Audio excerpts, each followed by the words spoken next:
ఎలా వచ్చారు? కార్ కనిపించడం లేదు. షార్ట్ కట్లో. Yes I know. మీ దారి ఎప్పుడు దొడ్డిదారి కదా సార్. తీసుకుంటారా? ఏం కావాలి? Thank you sir. స్ట్రైట్ గా మ్యాటర్కి వచ్చారు. పారిపోయిన తమ్ముడిని తలుచుకుంటూ పెళ్లి చేసుకోకుండా ఉన్న మీ అమ్మాయికి పెళ్లి చేయడం కోసం తమ్ముడిగా నటించడానికి ఒక అబ్బాయి కావాలని అడిగారు. నేను పంపించాను. పెళ్లి జరిగిన తర్వాత ఇంట్లో ఉన్న డబ్బు తీసుకుని మళ్ళీ అబ్బాయి పారిపోయాడని కథ ముగించేద్దామని చెప్పారు. నేను కూడా నమ్మాను. 2 రోజుల క్రితం మీ అపోజిషన్ పార్టీ లీడర్ మన్మోహన్ ని కలిశాను. భయపడకండి, నేనేం చెప్పలేదు. అతనే నాకు చాలా విషయాలు అర్థమయ్యేలా చెప్పాడు. అప్పుడు నాకు అర్థమైంది, ఇది కూతురు పెళ్లి కోసం మాత్రమే కాదని.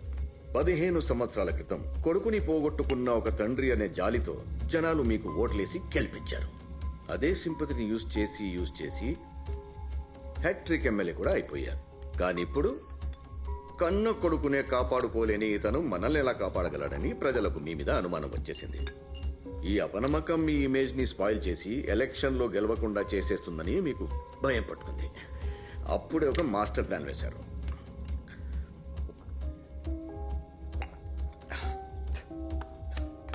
పారిపోయిన కొడుకు తిరిగి వచ్చేశాడు, రాజకీయ వారసుడు దొరికాడన్న సంతోషంలో జనాలు ఓట్లేస్తారు. మీరు ఎమ్మెల్యే అయిపోవచ్చు, అమ్మాయికి పెళ్లి కూడా చేసేయచ్చు. ఒకే దెబ్బకి 2 పిట్టలు. నేను మీకు ఎంత హెల్ప్ చేశాను కదా. ఎంత కావాలి?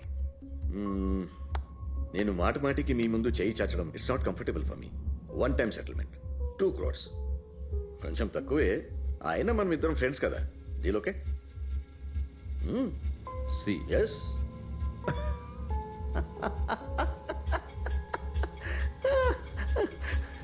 సి 2 లక్షలు ఇస్తాను, తీసుకుని వెళ్ళు. ఇదే మీ నిర్ణయమా? సరే, మీరు బయలుదేరండి. మన్మోహన్ని రమ్మని చెప్పాను.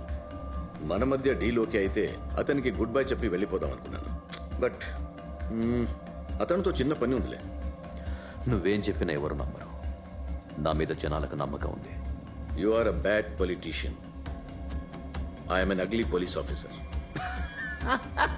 విక్కీ ఒరిజినల్ డాక్యుమెంట్స్, మన ఇద్దరి ఫోన్ కాన్వర్జేషన్స్ అన్ని రికార్డ్స్.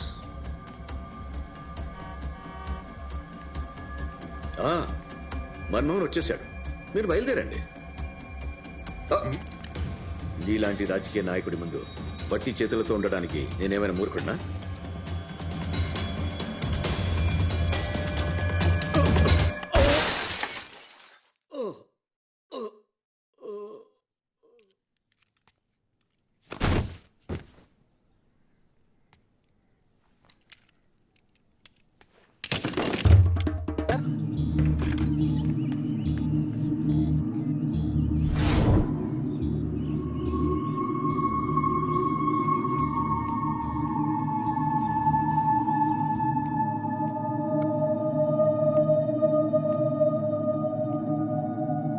జీవనం సార్,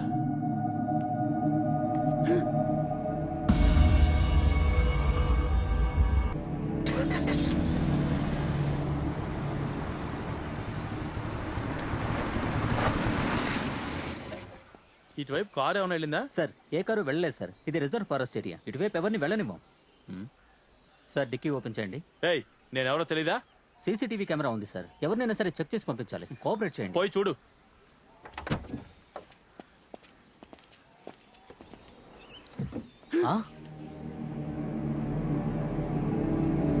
సార్, ఏంటి సార్ ఇది? ఏంటే నీ ప్రాబ్లం? సార్, ఏంటయ్యా ఇది? సార్ నాకేం తెలియదు సార్. ఎవరితను? నిజంగా ఇతను ఎవరో నాకు తెలియదు సార్. నా బండిలోకి బాడీ ఎలా వచ్చిందో తెలియదు సార్. నేను చెప్పేది నమ్మండి సార్. స్టేషన్ కాల్ చేయవా? ఏం చెప్తున్నావు నువ్వు? నమ్మలేకపోతున్నాను. ఇవాళ ఉదయం కూడా నాకు ఫోన్ చేశారు. నేను గోవాకి రిటర్న్ వెళ్తున్నాను, మీరందరూ ఒకసారి ఫ్యామిలీతో రండి అని. ఆయన్ని మీరు చివరిసారిగా ఎప్పుడు చూసారు? ఇప్పుడే పార్వతి బర్త్డే రోజున. మన్మోహన్కి ఆయనకి ఏంటి సంబంధం? ఆయన్ని తనందుకు చంపాలి? అదే అర్థం కావట్లేదు. హత్య ఇంకెవరైనా చేసి ఉండొచ్చు కదా. లేదు, మన్మోహన్ ఒక టైప్ మనిషే, కానీ హత్య చేసేదాకా వెళ్తాడని నేను అనుకోవట్లేదు. అన్నట్టు నువ్వు ఆయన చివరిసారిగా ఎప్పుడు చూసావు? మా నాన్న చెప్పారు కదా, అక్క బర్త్డే రోజున. అంటే ఆయన ఊరికొచ్చిన తర్వాత నిన్ను కాంటాక్ట్ చేయలేదా? పిలిచారు. గోవా కేసు విషయంలో 2 రోజుల ముందు పిలిచారు. మరి ఇవాళ ఆయన ఇక్కడికి వచ్చినప్పుడు ఎక్కడున్నారు ఏం చేశారని నీకు అసలు ఏమీ తెలియదు. అసలు తెలీదు. కాదర్ చెప్పు. సార్ మన్మోహన్ జీవనంద తెలుసని ఒప్పుకున్నాడు. ఆ, ఇవాళ ఉదయం అతనున్న చోటుకెళ్ళి చూశాను. ఎక్కడ? Pristine Valley. ప్రిస్టన్ వ్యాలీయా? మెట్టుపాళయం ఇన్స్పెక్టర్ నీ విషయంలో చాలా ఆత్రంగా ఉన్నాడు. నీ జాతకం మొత్తం ఇందులో ఉంది. ఇది తన చేతికిస్తే నమిలేస్తాడు. నేను అక్కడికి వస్తున్నా. Yes sir. అంకుల్, జీవానంద్ ఎక్కడ స్టే చేశాడో తెలిసింది, నేను అక్కడికి వెళ్ళొస్తాను. సరే ఓకే ఓకే కార్. పాపం మంచి మనిషే, కానీ ఏ టైంలో ఎవరికి ఏం జరుగుతుందనేది ఎవరని చెప్పలేం కదా. నువ్వెలా వచ్చావు? ఇందాక జీవానంద్ ఉన్న చోటు తెలియదని చెప్పు. ఆ, ఆ, నువ్వే కదా ఫోన్లో మాట్లాడుతూ ప్రిస్టీన్ వ్యాలీ అన్నావు. అవును, ఇక్కడ నీకేం పని? జీవానందం గారు చాలా ఏళ్ళుగా తెలుసు. నాకెంతో హెల్ప్ చేశారు. మీ అందరినీ కలిపింది కూడా ఆయనే కదా. మీకంటే ఆయన గురించి నాకే బాగా తెలుసు. నేనుంటే హెల్ప్ అవుతానని వచ్చాను. అది మాత్రమేనా, లేదా ఇక్కడ నీకు సంబంధించింది ఏమైనా ఉందా? రే, ఈ హత్య నాకంట కొడదాం అనుకుంటున్నావా? ఈ రోజంతా నేను ఇంట్లోనే ఉన్నా. కావాలంటే అమ్మని అడుగు. ఇవాళే జీవానంద్ చనిపోయాడని నీకెలా తెలుసురా? ఏంట్రా పోలీస్ ఆఫీసర్ అయి ఉండి నువ్వు ఇలా? మా నాన్న చెప్పారు కదా ఉదయం జీవానంద్ ఫోన్ చేశారని. నేను రావడం నీకు ఇష్టం లేదనుకుంటా. వెళ్తానులే. చాలా కష్టపడి వచ్చి ఉంటావు. రా.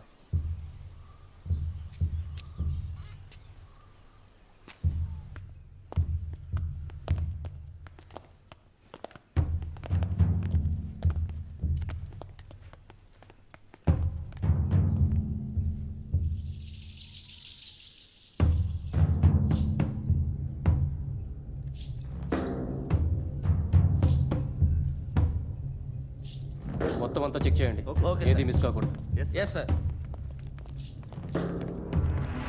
అది పోలీసుల పని, వాళ్ళు చూసుకుంటారు.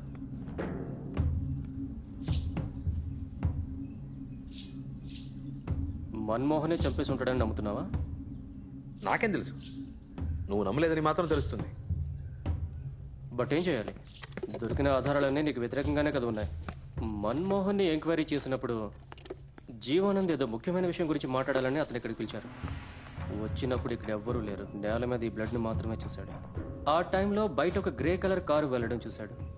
దాని నెంబర్, మోడల్ ఏది చూడలేదని చెప్తున్నాడు. సో అతను రావడానికి ముందు ఇక్కడికి ఎవరో వచ్చి వెళ్ళారు. అవును, మీ ఇంట్లో కూడా ఒక గ్రే కలర్ కారు ఉంది కదా? అవునరా, నేనే చంపాను. వాడితో కలిసి చెప్పాడు, నువ్వు నమ్మావు. అప్పుడు ఎందుకు పోలీసులు పట్టుకున్నప్పుడు జీవనం ఎవరో తెలియదు అన్నాడు? భయంలో ఒక్కొక్కరు ఒక్కోలా రియాక్ట్ అవుతారు. ఆ, సడన్ గా కారు డిక్కీలో డెడ్ బాడీని చూసిన భయంలో తెలియదని చెప్పుంటాడు. It's quite natural. సార్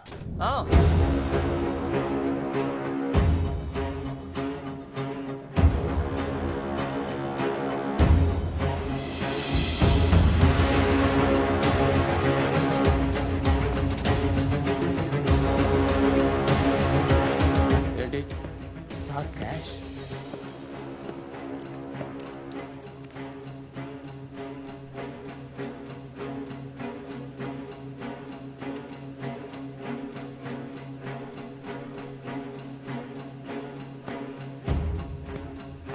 బాబాయ్, గ్లౌజ్ ఎక్కడ? బండిలో ఉంది సార్. తీసుకురండి. Okay sir.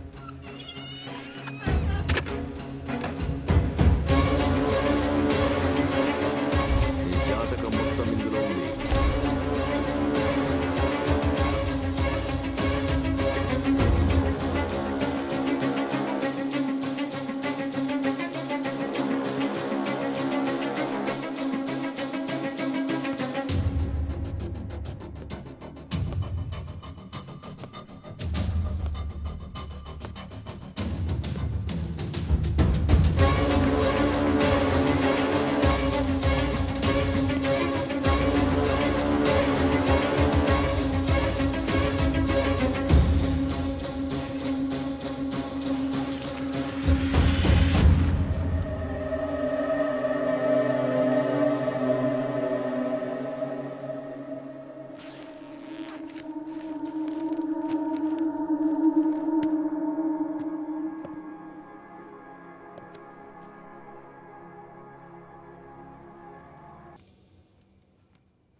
అయ్యా అయ్యా ఏంటి సింగరం బాబాయ్? అయ్యగారు లేరమ్మా? ఫోన్ కూడా చేశాం, కలవట్లేదమ్మా. అమ్మా నాన్న మధురై వెళ్తున్నారు, ఫ్లైట్ లో ఉండుంటారు. ఏమైంది అమ్మా అది చెప్పండి బాబాయ్. చెప్పు.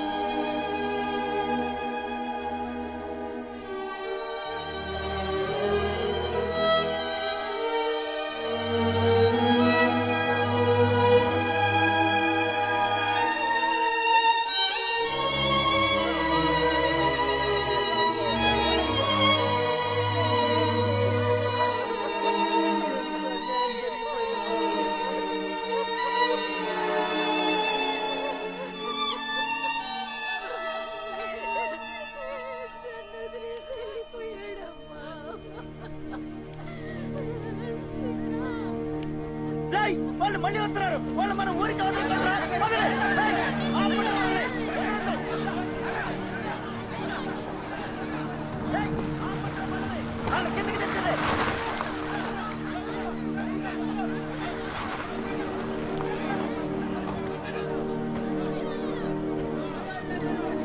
ఏయ్, ఆగండయ్యా, ఆగండి. ఆగండి. ఆగండి ఏంటయ్యా ఇది? ఆగండి. ఏమైంది? ఏమైందా? నువ్వు వేసిన కంచికి కరెంట్ వచ్చి ఒక పిల్లాడు చచ్చిపోయాడయ్యా. ఆగవయ్య ఆగు, ఊరికే మాట్లాడు. ఈ ఫెన్సింగ్ లో కరెంటు చాలా తక్కువ ఉంది. అందులో మనుషులు మృగాలకి షాక్ కొట్టి చచ్చేంత కరెంట్ పాస్ కాదు. ఆపోయా, కంచెను ముట్టుకోగానే కరెంట్ షాక్ కొట్టి ఆ పిల్లల కళ్ళ ముందు చచ్చిపోయాడు తెలుసా?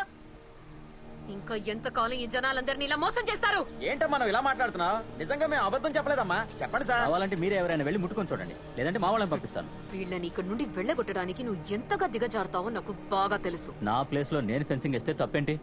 10 సంవత్సరాల క్రితం ఎవరెవరికో లంచాలిస్తే ఇది నీ ప్లేస్ అయిపోతుందా? ఇది నా ప్లేసా కాదా అనేది కొద్ది రోజుల్లో కోర్టు ఆర్డర్ వస్తుంది, అప్పుడు తెలుస్తుంది. ఏ కోర్టుకు వెళ్ళినా సరే నువ్వు వీళ్ళని ఇక్కడ నుండి ఎక్కడికి పంపించలేవు. వీళ్ళు ఇక్కడే ఉంటారు. రాక